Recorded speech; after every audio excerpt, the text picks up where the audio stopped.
गोविंद देव जी को प्रकट किया वृंदावन में।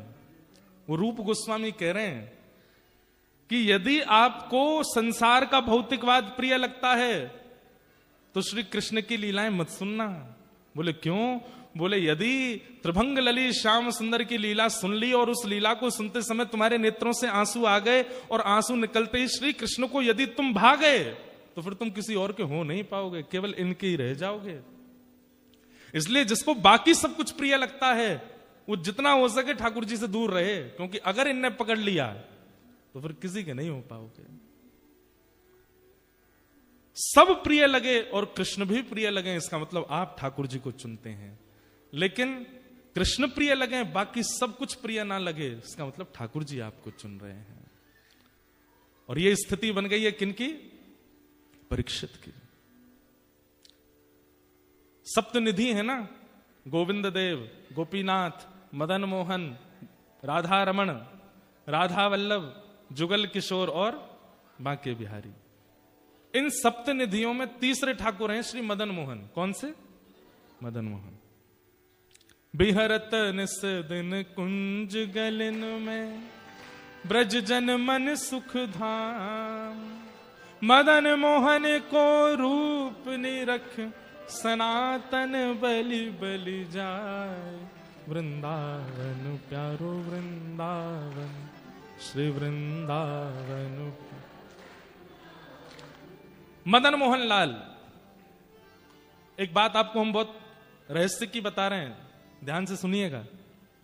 वृंदावन के सप्त निधियों में जो श्री मदन मोहन जी हैं ना, ये ऐसे ठाकुर हैं कि ये ऐसों को चुनते हैं जिनका दूर दूर तक इनसे कोई संबंध नहीं था। जिसने कभी कथा नहीं सुनी, जिसने कभी तिलक नहीं लगाया, जिसने कभी गुरु आश्रय नहीं लिया, जिसने कभी सत्संग नहीं किया, ऐसों को चुनने की आदत है। किनको? मदन मोहन जी को।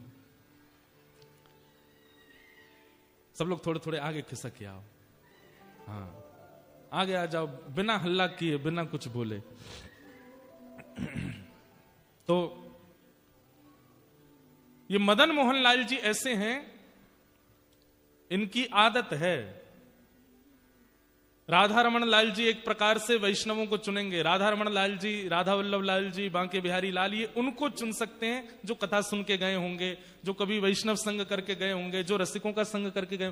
पर मदन मोहन जी ऐसों को चुनते हैं जिनका दूर दूर तक किसी भी वैष्णव से कोई संबंध नहीं रहा है। इसलिए यदि ऐसा आपको अनुभव होता है कि ठाकुर जी आपको चुन नहीं रहे, तो श्री मदन मोहन लाल जी का स्मरण करके प्रणाम करते रहा करो। श्री मदन मोहन, श्री मदन। चैतन्य महाप्रभु भी गाते थे मदन मोहन जी का नाम, मदन मोहन। तो श्री मदन मोहन जी के एक भक्त हुए। एक कथा तो हमने बहुत सुनाई है काले खां की। एक काले खान नाम के मदन मोहन जी के भक्त हुए, लेकिन एक मदन मोहन जी के और भक्त हुए, उनका नाम था ताज खान। क्या नाम था? ताज खान। और ये भक्त कैसे हुए श्री मदन मोहन जी के?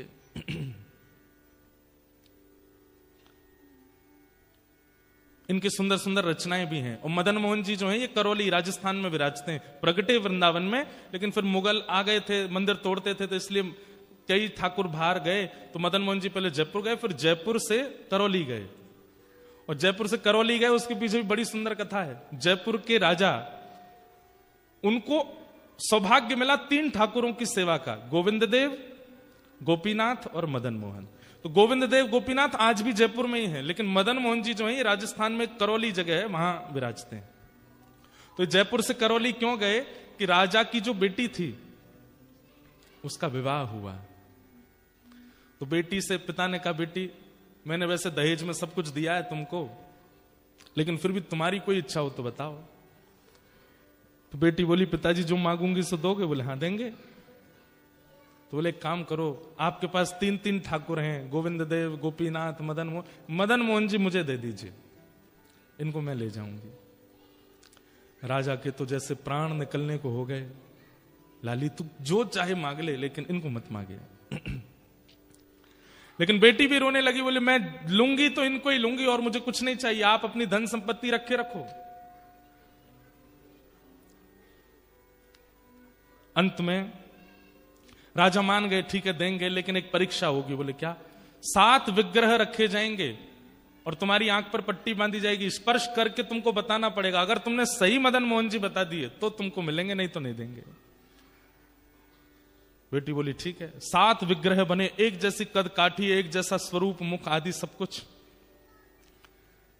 बेटी से कहा आंखों पे पट्टी बांध करके अब तुम जाओ, स्पर्श करके बताओ कौन से मदन मोहन जी। रात भर उनकी बेटी रोई, मदन मोहन जी से बोली जय जय, मेरा मन है कि मैं आपको करौली ले जाऊं, पर मैं आपकी भी जानना चाहती हूं, आपकी इच्छा है कि नहीं मेरे साथ जाने की? और अगर इच्छा है मेरे साथ चलने की तो मुझे स्वप्न में कुछ आज्ञा कर देना। तो रात में मदन मोहन जी स्वप्न में आ गए और बोले मेरा भी मन है, मैं तेरे संग चलूं। बोले पिताजी ने 7 विग्रह रखे हैं सुबह, मैं कैसे पहचानूंगी कि असली वाले आप कौन से हो? तो मदन मोहन जी बोले तू सबके हाथ पकड़ पकड़ के देखना, सबके हाथ ऐसे होंगे, जिसका हाथ पकड़ने पर एक उंगली खड़ी होके हिलने लग जाए समझ जाना मैं ही हूं, मुझे ले चलना। राजा को पूरा विश्वास था कि बेटी नहीं पहचान पाएगी, एक जैसा स्वरूप। और इतनी सभा सब लग गई वहां पर देखने वालों की, देखें अब क्या होगा। बेटी जाए, सबके हाथ पकड़े, ये नहीं है, दूसरे पकड़े ये भी नहीं है, तीसरे पकड़े ये भी नहीं है। और जैसे चौथे ही थे मदन मोहन जी, राजा घबराया कहीं पहचान नहीं जाए। जैसे ही हाथ पकड़ा, पहले नाटक करती मुख पकड़ने का, ग्रीवा पकड़ने की, चरण पकड़, जैसे ही हाथ पकड़े सोई ठाकुर जी ने अपनी एक उंगली उठा के हिला दी। बेटी तुरंत बोली पिताजी ये है मदन मोहन जी। राजा के नेत्र सजल हो गए, बोले हाँ यही हैं, लेकिन सुन लाली इधर आ, उंगली हिलते हुए मैंने भी देख ली थी, इसलिए तू इस बात की चतुराई मत कर कि तू लेके जा रही है, तूने पहचाना, मैं इसलिए ठाकुर जी को दे रहा हूं क्योंकि वो भी जाना चाहते हैं, इसलिए ले जाओ। तो श्री मदन मोहन जी दहेज में आए, करौली राजस्थान। एक बार बंधुओं भारत जाइए, हमारे कहे से ना ये सबके दर्शन करके आना। करौली में मदन मोहन जी, पन्ना मध्य प्रदेश में जुगल किशोर जी, जयपुर में गोविंद देव गोपीनाथ जी, बाकी के 3 हमारे राधा वल्लभ राधा रमन बिहारी जी वृंदावन में हैं। सप्तनिधियों के दर्शन।